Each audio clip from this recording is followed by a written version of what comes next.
Good evening friends. आज के update कुछ इस प्रकार से। आज हम बात करेंगे बांग्लादेश की। बांग्लादेश में चुनाव के नज़दीक आने के साथ ही एक बार फिर हिंसा फैलने लगी है। आगामी संसदीय चुनाव के उम्मीदवार और पिछले साल के शेख हसीना विरोधी आंदोलन के एक प्रमुख नेता को गोली मारने के बाद बांग्लादेश के कई हिस्सों में हिंसा हुई है। इसने बांग्लादेश के चुनाव आयोग को डरा दिया है। बांग्लादेश चुनाव आयोग ने अपने प्रमुख कमिश्नरों और अधिकारियों के लिए अतिरिक्त सुरक्षा की मांग की है। ये दिखाता है कि आने वाले दिनों में देश में बड़े पैमाने पर हिंसा भड़कने का अंदेशा है। ढाका के सरकारी समाचार एजेंसी बीएसएस ने शनिवार देर रात को बताया कि ईसी अपने अफसरों की सुरक्षा को लेकर फिक्रमंद है।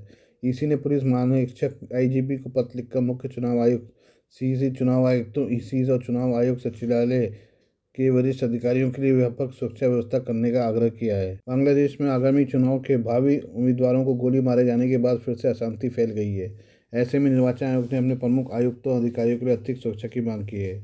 आयोग ने 13वें राष्ट्रीय चुनाव से पहले अपने कार्यालयों की सुरक्षा बढ़ाने को कहा है। आयोग ने मुख्य आयुक्त के लिए एक अतिरिक्त सुरक्षा वाहन की मांग की है, जबकि वर्तमान में उनके लिए एक पुलिस सुरक्षा वाहन की व्यवस्था पहले से ही मौजूद थी। आयोग ने चारों आयुक्तों और वरिष्ठ सचिव के लिए 24 घंटे पुलिस सुरक्षा की मांग की। पत्र में कहा गया कि सुरक्षा बढ़ाना जरूरी है। निर्वाचन आयोग ने घोषणा की है कि आगामी संसदीय चुनाव अगले साल 12 फरवरी को होंगे। चुनाव की घोषणा के एक दिन बाद राजधानी ढाका के एक निर्वाचन क्षेत्र से अपना चुनाव अभियान शुरू करते समय शरीफ उस्मान हादी को सिर में गोली मार दी गई, जिससे वो गंभीर रूप से घायल हो गए। अंतरिम सरकार के प्रमुख मोहम्मद यूनुस ने संदिग्धों की तलाश के आदेश दिए हैं और हादी के परिवार से मुलाकात कर उन्हें इलाज में हर संभव सहायता का आश्वासन दिया है। यूनुस ने कहा है कि पूरा देश उनके लिए दुआ कर रहा है। हमें सुनिश्चित करेंगे कि उन्हें सर्वोत्तम किस्म का इलाज मिले। ये हम बात करें ऑस्ट्रेलिया की। ऑस्ट्रेलिया के सिडनी के बॉन्डी बीच में हनुक्का उत्सव को निशाना बनाकर हुई मास शूटिंग में चाबाद के प्रतिनिधि रब्बी एली शिलैंगर समेत 10 लोगों की हत्या कर दी गई है। ऑस्ट्रेलियन मीडिया रिपोर्ट्स के मुताबिक आतंकी हमले में कई लोग घायल भी हुए हैं।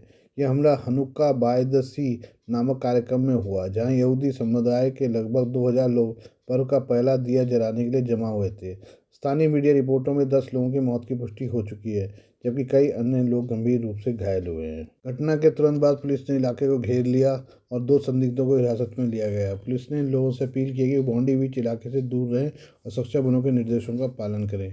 यह हमला उस समय हुआ जब समुद्र तट पर धार्मिक उत्सव शांतिपूर्ण ढंग से चल रहा था। हमलावरों के हाथ में बंदूकें देखी जा सकती हैं। पुलिस अधिकारी अब बॉन्डी बीच के आसपास की सड़कों पर तैनात हैं और इलाके को ब्लॉक कर दिया गया है। पैदल अधिकारी इधर उधर गश्त कर रहे हैं, लोगों से जाने दूर रहने और घर लौटने की अपील कर रहे हैं। आपको ये बता दें कि हनुक्का बाय द सी नाम के इस उत्सव का हर साल चाबाद ऑफ बॉन्डी की तरफ से आयोजन किया जाता है। ये उत्सव यहूदी समुदाय के लिए आस्था और एकजुटता का प्रतीक माना जाता है। अचानक हुई फायरिंग से वहाँ अफरा तफरी मच गई। कई लोग अपनी जान बचाने के लिए उधर भागते दिख रहे हैं। चश्मदीदों के मुताबिक घटनास्थल के आसपास पूरी तरह लॉकडाउन जैसी स्थिति बन गई है और आपातकालीन सेवाएं मौके पर पहुंच गई हैं। जायनीज फेडरेशन ऑफ ऑस्ट्रेलिया के अध्यक्ष जेरेमी लिबलर ने इस हमले पर गहरा शोक व्यक्त करते हुए कहा कि यहूदी समुदाय सदमे में है। उन्होंने कहा कि यह गहरे दुख का दिन है। हमारे समुदाय के लोगों की हत्या कर दी गई है, कई गंभीर रूप से घायल हैं, परिवार टूट चुके हैं। रोशनी और आस्था के इस पवित्र क्षण को हिंसा ने अंधकार में बदल दिया है। उन्होंने कहा कि फिलहाल हमारा ध्यान पीड़ितों की जान बचाने की तरफ है। घायलों को अस्पताल में भर्ती करवाया जा रहा है। उन्होंने कहा कि मैं यह साफ कर देना चाहता हूँ कि अपने धर्म का पालन कर रहे यहूदियों पर हमला ऑस्ट्रेलिया पर ही हमला है। यह हमारे मूल्यों, हमारी सामाजिक एकता और लोगों के बिना किसी डर के इकट्ठा होने के बुनियादी अधिकार पर हमला है। ये हम बात करें नेपाल की। नेपाल की राजनीति में बदलाव के साथ ही भारत से जुड़े एक अहम आर्थिक फैसले की तैयारी पूरी हो चुकी है। केपी शर्मा ओली के सत्ता से हटने के बाद अंतरिम प्रधानमंत्री सुशीला कार्की की सरकार भारतीय करेंसी को लेकर बड़ा कदम उठाने जा रही है। नेपाल अब 100 से अधिक मूल्य के भारतीय नोटों पर लगा प्रतिबंध हटाने की दिशा में आगे बढ़ रहा है। काठमांडू से मिली जानकारी के अनुसार नेपाल राष्ट्र बैंक जल्द ही इस संबंध में आधिकारिक नोटिस जारी कर सकता है। CNN न्यूज़ 18 की रिपोर्ट के मुताबिक नोटिस जारी होने से पहले इसे नेपाल गैजेट में प्रकाशित किया जाएगा, जिसके बाद बैंकों और वित्तीय संस्थानों को सर्कुलर भेजा जाएगा। गौरतलब है कि भारत में 2016 की नोटबंदी के बाद नेपाल ने नकली करेंसी और सुरक्षा जोखिमों का हवाला देते हुए 100 से ऊपर के सभी भारतीय नोटों पर सख्त प्रतिबंध लगा दिया था। इस फैसले का सीधा असर भारत नेपाल सीमा पर पार आवाजाही, पर्यटन, व्यापार पर पड़ा। भारतीय पर्यटकों और नेपाली प्रवासी मजदूरों को छोटी कीमत के नोटों के बड़े बंडल लेकर चलने पड़ते थे, जिसे कई बार वे अनजाने में नियमों का उल्लंघन कर बैठते थे और हिरासत या जुर्माने का सामना करना पड़ता था। नेपाल राष्ट्र बैंक के प्रवक्ता गुरु प्रसाद पौडेल ने पुष्टि की है कि यह प्रक्रिया अंतिम चरण में और जल्दी इसे लागू किया जाएगा।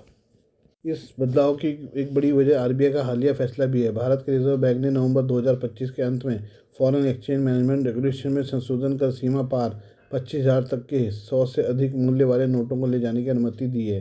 नेपाल सरकार को उम्मीद है कि इस फैसले से उसकी अर्थव्यवस्था को बड़ा फायदा होगा, खासतौर पर पर्यटन, होटल इंडस्ट्री, सीमावर्ती व्यापार और कसिनो सेक्टर को। साथ ही भारत में काम करने वाले करीब 20 लाख नेपाली प्रवासी मजदूरों के लिए यह फैसला बड़ी राहत साबित होगा। कुल मिलाकर ओली के बाद नेपाल का यह कदम भारत नेपाल संबंधों में नए भरोसे और व्यावहारिक सहयोग की ओर इशारा करता है। आइए बात करें भारत और इसराइल की। भारत और इसराइल अपने रक्षा संबंधों को उस स्तर पर ले जा रहे हैं जहां कोई ग्राहक या विक्रेता नहीं होता है। यानी दोनों देशों के बीच पारंपरिक तौर पर हथियारों की खरीद बिक्री वाला रिश्ता बहुत जल्द पीछे छूटने वाला है और सिर्फ 1 साल बाद इसका असर दिखना शुरू हो जाएगा।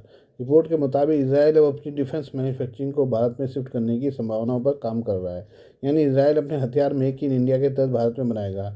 इसके तहत हाईटेक ड्रोन समेत कई दूसरे एडवांस हथियार प्लेटफॉर्म शामिल हैं। दरअसल पिछले महीने भारत के रक्षा सचिव राजेश कुमार सिंह ने इसराइल का दौरा किया था। इस दौरान तेल में Bharat Israel joint working group की मीटिंग की गई, जहां दोनों देशों ने डिफेंस सहयोग पर एक नए एमओयू पर साइन किए, जिसका मकसद एडवांस हथियारों का जॉइंट डेवलपमेंट, डिफेंस सिस्टम के को प्रोडक्शन और एआई और साइबर ट्रेनिंग और आर&डी सहित एडवांस टेक्नोलॉजी शेयरिंग के जरिए आपसी संबंधों को गहरा करना है। द हिंदू बिजनेस लाइन की रिपोर्ट में तेल अवीव में भारतीय दूतावास के हवाले से और इजरायली सरकार के सूत्रों के हवाले से पुष्टि की गई कि दोनों सरकारें इसराइल के इनोवेशन इकोसिस्टम को भारत की इंजीनियरिंग ताकत के साथ मिलाकर make in India for the world defence products बनाने पर काम कर रही है। भारतीय दूतावास के एक सीनियर डिप्लोमेट ने कहा कि यह बदलाव अगले 6 महीने से 1 साल में दिखने लगेगा। भारत के लिए एक ऐतिहासिक मौका होगा क्योंकि पिछले कुछ सालों में इसराइल ने भारत को कई क्रिटिकल डिफेंस टेक्नोलॉजी दी हैं। वहीं बराक गेट जैसे एडवांस एयर डिफेंस सिस्टम और एडवांस इजरायली ड्रोन भी भारत में ही बनते हैं, जबकि इससे पहले दशकों से भारत डिफेंस सेक्टर में रूस पर निर्भर रहा है। रूस ने भारत को फाइटर जेट से लेकर पनडुब्बियां, टैंक और मिसाइलों की सप्लाई की है, लेकिन पिछले कुछ सालों में भारत ने रूस पर अपनी निर्भरता कम की है। भारत ने अब इसराइल और फ्रांस जैसे देशों के साथ अपने रक्षा संबंध मजबूत किए हैं। खासकर इसराइल के साथ ये संबंध काफ़ी गहरे हुए हैं। कुछ एक्सपर्ट्स का ये भी मानना है कि इसराइल एक छोटा देश है, उसे डर लग रहा है कि दुश्मन उसके डिफेंस फैक्ट्रियों को युद्ध में निशाना बना सकते हैं। ऐसे में वो भारत जैसे विश्वसनीय भागीदार पर भरोसा कर रहा है ताकि भारत में हथियारों का प्रोडक्शन हो और उसे हथियारों की कमी का सामना ना करना पड़े। इसके अलावा भारत ने भी अपनी डिफेंस नीति को काफ़ी हद तक बदल दिया है। भारत अब सिर्फ हथियार खरीदना नहीं चाहता, बल्कि भारत का फोकस टेक्नोलॉजी ट्रांसफर और मेक इन इंडिया हथियारों के उत्पादन पर फोकस है। भारत अब हथियारों का लोकल प्रोडक्शन चाहता है। भारत में जो प्रोजेक्ट पहले से चल रहे हैं उन्हें जेवलिन एंटी टैंक मिसाइलों का जॉइंट प्रोडक्शन, स्ट्राइकर आर्म गाड़ियों की मैन्युफैक्चरिंग और भारत की आर्मर्ड फोर्सेज में MQ-9B ड्रोन्स का इंटीग्रेशन शामिल है। यानी भारत अब हथियारों को सीधे खरीदने के बजाय उसे भारत में बनाने पर जोर दे रही है ताकि भविष्य में भारत खुद एडवांस हथियारों को डेवलप कर सके और उसका निर्यात कर सके, जैसा कि हम ब्रह्मोस मिसाइल और आकाश डिफेंस सिस्टम में देख रहे हैं। इसराइली अधिकारियों ने कहा है कि इसराइल UAV मिसाइलों, लॉइटरिंग हथियारों, एयर डिफेंस और रडार और कम्युनिकेशन वगैरह के लिए पार्टनर ढूंढ रहा है। भारतीय निवेश की तुलना एलिस इन वंडरलैंड से करते हुए इसराइली कंपनी एल्बिट के कॉर्पोरेट अफेयर्स मैनेजर ओरी मैंगल ने Indian defence procurement procedure DPP को वंडरलैंड की एलिस बताया। वहीं फिक्की के एक प्रतिनिधि ने कहा है कि सरकार कारोबार को आसान बनाने के लिए प्रतिबद्ध है और उम्मीद है कि नया DPP IPR और ट्रांसफर प्राइसिंग के लिए सबसे ज़्यादा पॉजिटिव होगा। इसके अलावा इसराइलियों को यह भी बताया गया कि अगले 10 सालों में भारतीय सेना $250 अरब से ज़्यादा के हथियार सिस्टम खरीदने वाली है। इसे पूरा करने के लिए भारत को एक एक्शन प्लान की ज़रूरत है, जबकि इस सदी के पहले दशक में इसराइल ने भारत को करीब $10 अरब मिलिट्री इक्विपमेंट और सिस्टम ट्रांसफ़र किए थे। इसराइल का एक कदम भारत के दुश्मनों, खासकर पाकिस्तान और तुर्की को करारा जवाब है। तुर्की पाकिस्तान में अपने एडवांस ड्रोन के कुछ हिस्से बनाने पर विचार कर रहा है, लेकिन अगर इसराइल अपना डिफेंस मैन्युफैक्चरिंग ही भारत में शिफ्ट करता है तो ये एक ऐतिहासिक कदम होगा। Please do like, share and subscribe this channel of my news, views and analysis by Prakash.